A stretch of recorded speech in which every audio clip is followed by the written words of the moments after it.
Hi, this is Jack Westman for ESCA.net here in London, England for the ESL Pro League Season 3 LAN Finals. Joining me this time is adreN from Team Liquid, who unfortunately got knocked out in the group stage. Eric, how is London treating you guys so far? I guess it's been all right. I don't know. Getting knocked out early always sucks because then you kind of got to just chill here for a couple days and kind of just sit in your loss. But, I mean, I don't know. We're improving, and I feel good for the team. I mean, there are worse places to chill in the world than London as well, right? Yeah, exactly. I think London's one of my favorite EU spots, so, yeah. All the sightseeing you've done so far? Yeah. Have you done much?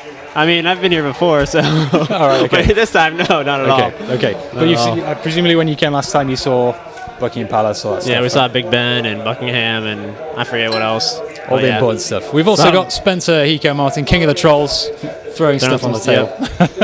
All right, so the tournament started in Leicester. You guys got off to a pretty bad start. You had that map versus Ninjas in Pyjamas.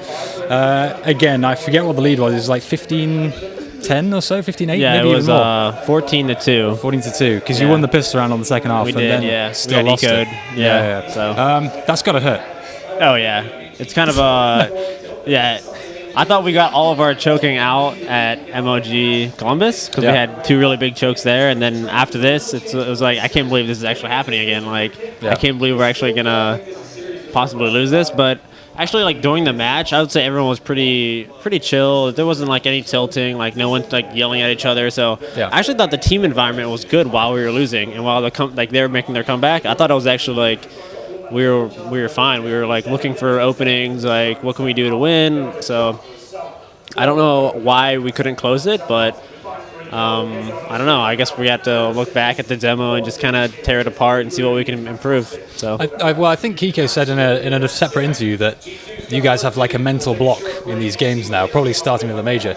Do you feel like when you hit 15, you said just then you couldn't believe it was happening again? Right. Do you think there genuinely is like just an issue with closing out for you guys? I don't know. There's never been that for us until MOG. Yeah. And MOG was like, Hiko was calling.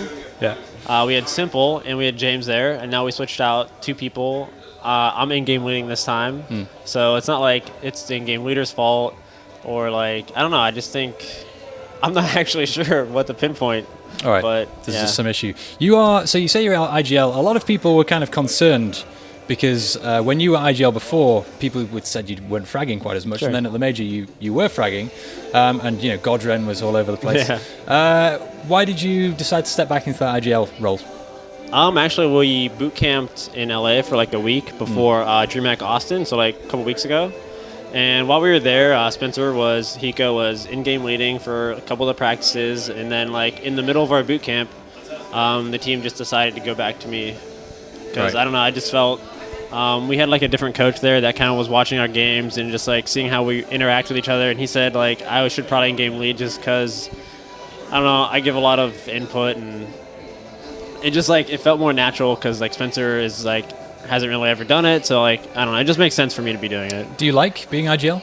Yeah. Sounds like it was forced upon you a little bit. A little bit, but then I accepted it. And I think honestly, it is the best for the team for me to be the in-game leader. So I think that's like the most impact I can have for a team is, you know, making sure we're winning T-side rounds. All right, sure. Except for that NIT match. Yeah, exactly. So we covered the NIT match. That was a painful loss in double overtime. You then beat Cloud9 2-0, and you know 2-0 is pretty convincing, right? Yeah. You guys recently re-entered HLTV's top 10, and I think you're the only NA team in the top 10 that's actually from NA, right? I think Tempest Storm and Luminosity. Do you guys feel like the best North American team at the moment?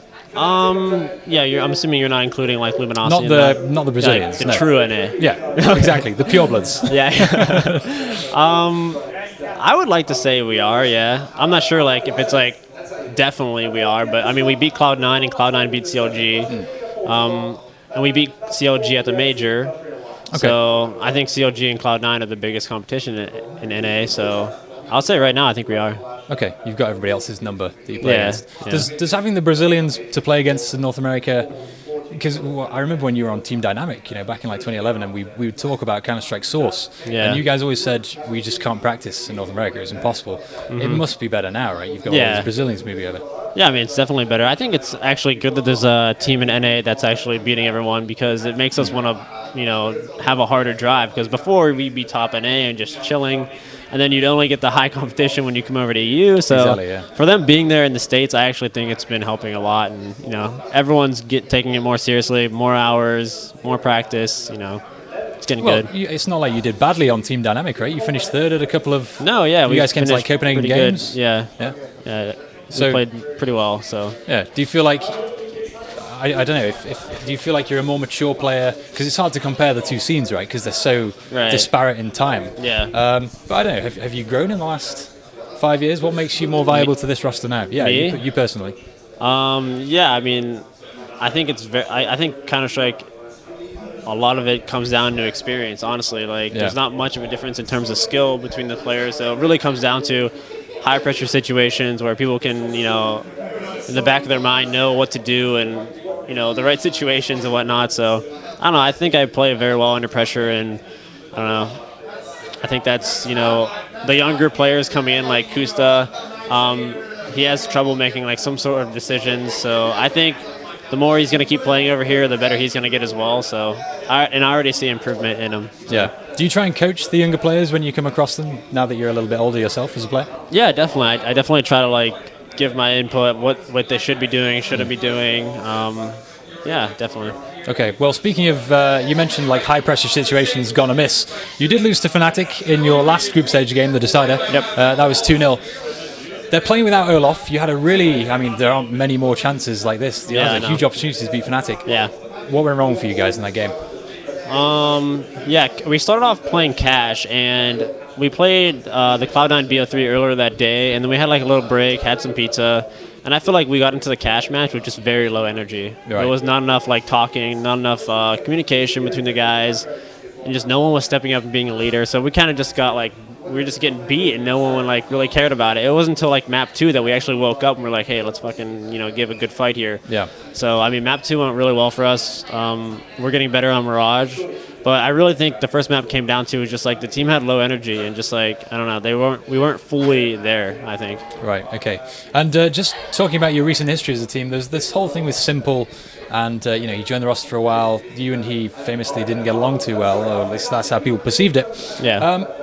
Is it worth having a player that's so toxic almost? Because that's how he was perceived, right, as a toxic. Yeah. He's a negative element in the team. And you mentioned earlier when you were losing against Snip, you were still positive about it. Mm-hmm. Is it worth having such a negative player just because he gets a lot of kills? I don't think so, no. No? Brings the whole team down, you would say. Yeah, you can't have someone that's just going to be tearing the team apart, and just even if you're winning, is still going to be yelling at the team and bringing a team down. So, no, you need good positivity in the team to be winning, in my opinion. Yeah, and you don't think s1mple brought that? You think the way the public perceives him is a fair assessment? Not really. No? I think it's a lot worse. A lot worse? But, yeah. He has a lot of maturing to do, right. I think. I don't know. He can be a great player, and he just needs to actually work on being a teammate. So. Okay. Yeah. Right. Well, Eric, I've only got a couple more questions before I let you get back to your team. Yep. I should ask you quickly. WESA, WESA is all over the news at the moment. How do you feel about that? Does esports need regulating? I don't know. No, I guess I think the scene's doing fine without it. Yeah. And it's supposedly the teams that signed with them have an exclusivity deal in 2 years or something where they're gonna be able to take over. So I don't know. I don't think it's good. You feel like you need a little bit more information, maybe? Yeah, I really don't know too much about it, to be honest. Exactly. But yeah, I don't feel like it's needed right now. All right. And what are you guys? You mentioned I think you're flying out on Monday, right? Are you guys going to do any sightseeing while you're here? I know you've seen it all before, right? We're gonna go to the Face It office tomorrow, and then while we're there, we're really close to downtown, so I think we're gonna go around, maybe see I don't know, Big Ben. All the textbook sightseeing stuff. Yeah, exactly. Right? Nothing I guess crazy. most of the guys, some of the guys won't have seen any of that before, right? Yeah, I think Spencer hasn't been to the UK or London. Nick and John were here, and then Kenny, I think he saw a long time ago, 10 years ago with his parents or something. They came, so. Right. Well, yeah, sounds like a plan in that case. You have to take in the sights for a little bit while you're here. For sure. As a consolation prize. Yeah. All right, Eric. Well, thank you very much. That pretty much does it. Do you want to run through shout-outs and things before we go? No, just thanks to the fans and everyone that supports us. We really appreciate it, and we're trying very hard to be, grind and become the best NA team.